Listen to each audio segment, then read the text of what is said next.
ঈশ্বর লাভের পথে বিশ্বাসের ভূমিকা কীরূপ? বিশ্বাস আর ভক্তি চাই, বিশ্বাসের কত জোর শোনো। একজন লঙ্কা থেকে সমুদ্র পার হবে। বিভীষণ বললে, এই জিনিসটি কাপড়ের খুঁটে বেঁধে লও, তাহলে নির্বিঘ্নে চলে যাবে। জলের উপর দিয়ে চলে যেতে পারবে, কিন্তু খুলে দেখো না, খুলে দেখতে গেলেই ডুবে যাবে। সে লোকটা সমুদ্রের উপর দিয়ে বেশ চলে যাচ্ছিল। বিশ্বাসের এমন জোর, খানিক পথ গিয়ে ভাবছে, বিভীষণ এমন কি জিনিস বেঁধে দিলেন যে জলের উপর দিয়ে চলে যেতে পারছি। এই বলে কাপড়ের খুঁটটি খুলে দেখে যে শুধু রাম নাম লেখা একটি পাতা রয়েছে।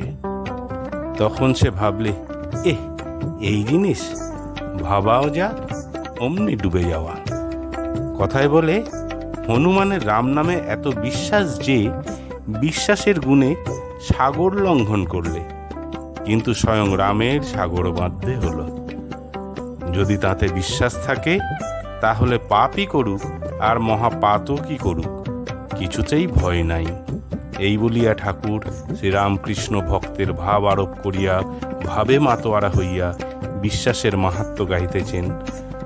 আমি দুর্গা দুর্গা বলে মা যদি মরি, আখেরে এ দিনে না তারে কেমনে জানা যাবে গো শঙ্করী। ওং নমো শ্রী ভগবতে রামকৃষ্ণায় নমঃ।